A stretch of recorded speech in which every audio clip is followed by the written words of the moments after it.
Naniniwala rin ba kayo na minsan pag sobrang saya mo, may kapalit na lungkot?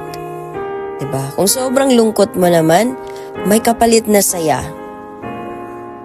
Alam nyo, ako naniniwala ako dyan dahil minsan napatunayan ko na yan. Kaya kung may nangyari man sa inyo, masaya or malungkot, huwag kayong mag-alala.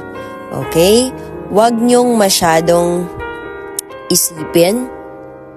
Huwag kayong masyadong magpapadala sa lungkot.